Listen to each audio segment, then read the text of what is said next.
Hello mga ka-farm! So ayan ho, nakita nyo ho, kung makita nyo po sa mga previous videos, ayan po yung halaman. Ngayon ho, tinatanggal na ho namin. Ayan, tinutulungan ko ho si Ina. Si Ina ho yung taga putol, din ako ho yung taga hakot. Medyo masakit nga lang ho at matinik.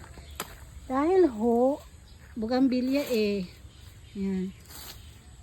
Ayan, share, alam nyo ho ba? Ayun nga ho, kaya ho siya tinatanggal na. Kasi nga ho, yung sasakyan, kailangan ho ng parking. Eh, nahihirapan ho sa pagmamaniobra dahil nga ho, medyo mahaba po yung sasakyan, hindi ho siya nagkakasya.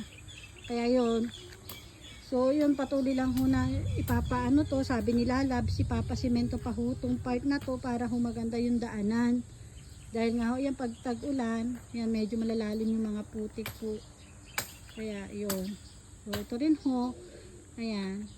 Sabi ni Mother, nakakalungkot na tanggal yung halaman niya. Kaya lang ho, no choice ho kasi.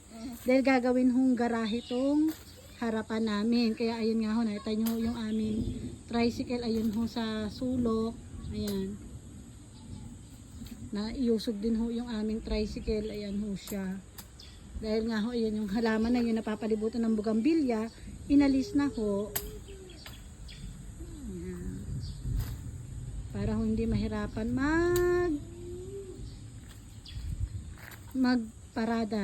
iparada yung sasakyan. So yun lamang ho muna, at akin munang tutulungan si Mother para hakutin yung mga bugambilya at itapon doon. Yan. Kanina pa ako natutusok, medyo masakit siya. Pero syempre ganun talaga, kailangan tayong tulungan.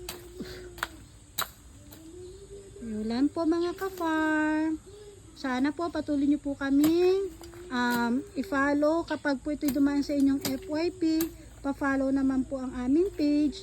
At ganun din po, pa-like and pa-views na rin po. Salamat po mga ka-farm.